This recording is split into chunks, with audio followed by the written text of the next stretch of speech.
Bonjour cher ami, j'espère que tu vas bien. Bienvenue dans la 10e chronique de la salle de bain. D'habitude je te raconte une histoire, mais aujourd'hui je vais faire un peu différemment. J'aimerais te parler de sable. J'aimerais imaginer aujourd'hui que notre vie c'est comme si c'était des grains de sable. Je ne sais pas si tu sais, mais les grains de sable, c'est le résultat d'érosions de roches qui ont été roulées dans les ruisseaux, les torrents, les fleuves, qui ont été malmenés dans les vagues de l'océan.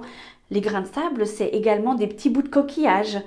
C'est comme notre vie, on a été roulé, patiemment poli par tout ce qui nous arrive, et puis on pourrait dire qu'on ressemble à des grains de sable. Je ne peux pas t'emmener sur une plage très très loin d'ici, comme sur la côte atlantique par exemple. J'aimerais bien, hein, mais aujourd'hui je vais faire un peu autrement. Allez viens, je t'emmène avec moi. Eh bien aujourd'hui, je t'emmène sur une plage du lac Léman.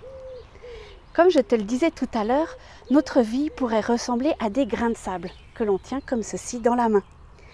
Je ne sais pas si tu es comme moi, mais il y a certains aspects de ma vie que j'aime bien contrôler. Et quand je contrôle, je ferme la main, comme ça. Mais plus je ferme, plus le sable s'échappe. Et j'arrive à rien contrôler du tout. Je pense que la première chose que Dieu nous demande, c'est de garder la main ouverte. Et comme ça, il pourra œuvrer en nous. De quelle manière il va œuvrer en nous? Grâce à son Saint-Esprit. Peut-être que tu es déjà allé à la plage, que tu as déjà fait des châteaux de sable et que tu as déjà essayé de faire avec juste du sable. Eh bien, ça ne tient pas, il faut de l'eau. C'est la même chose avec le Saint-Esprit. Quand il veut œuvrer dans ta vie, il faut qu'il rajoute de l'eau dans ta vie pour en faire quelque chose. Ça fait du bien, n'est-ce pas, de sortir du cadre parfois. Mais revenons à nos moutons, à nos grains de sable. As-tu déjà vu en vrai ou bien en photo les sculptures de sable qui sont faites lors de concours? Les gens qui font ça font des choses absolument extraordinaires. Il y a des châteaux des mille et une nuits, il y a des sirènes, des bêtes bizarres, il y en a qui font même des voitures. Et les gens viennent de très loin pour admirer ces œuvres, les photographier, poser à côté et tout le monde en parle et c'est très très beau. On imagine que lorsqu'on a décidé de garder la main ouverte pour que Dieu puisse travailler avec notre vie de grain de sable. On s'imagine que lorsque le Saint-Esprit va déverser de l'eau, ça va aller assez rapidement et on va faire des beaux châteaux. Peut-être même les sculptures que l'on voit lors de ces concours. Eh bien, généralement, quand on décide de garder la main ouverte, la première chose qui se passe, l'eau arrive sur le sable et ça fait un pâté tout flasque. Certes avec de l'eau, mais ça n'a pas tellement d'allure.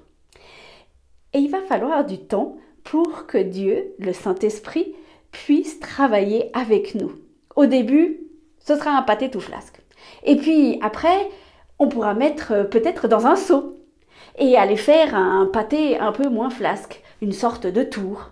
Et puis, petit à petit, on va mettre plusieurs tours et on arrivera peut-être à mettre des créneaux. Et si ça se trouve, il y aura des coquillages autour et on pourra mettre les coquillages sur notre château, ce qui commence à être notre château. Et ensuite, on pourra faire des rigoles, l'eau va s'engouffrer dedans. C'est sûr qu'au début, ce sera peut-être pas une sculpture absolument incroyable qui fera venir les gens. Peut-être que toi, tu deviendras une belle sculpture, quelque chose qui sera photographié. Peut-être pas. Peut-être que tu seras juste un petit château, mais qui émerveillera les yeux d'un enfant. On n'est pas tous appelés à la même chose, mais ce à quoi on est appelé, c'est de garder la main ouverte pour que Dieu, le Saint-Esprit et Jésus puissent travailler en nous grâce à l'eau. Il faut une bonne dose de sable, notre vie, et une bonne dose d'eau. Alors je t'encourage cette semaine, si tu n'as pas encore ouvert ta main, à l'ouvrir. Peut-être que ça va être un peu difficile, hein, il faudra faire un peu des exercices.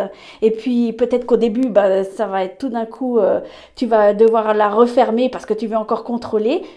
Et puis si tu es déjà un peu plus loin dans ton cheminement, eh bien de garder cette main ouverte pour que l'eau du Saint-Esprit puisse se déverser en toi et puisse construire des choses avec toi. Je te souhaite des beaux pâtés, des beaux châteaux pour cette semaine. On verra bien ce que Dieu fera dans ta vie, mais je suis sûre que ce sera quelque chose d'extraordinaire.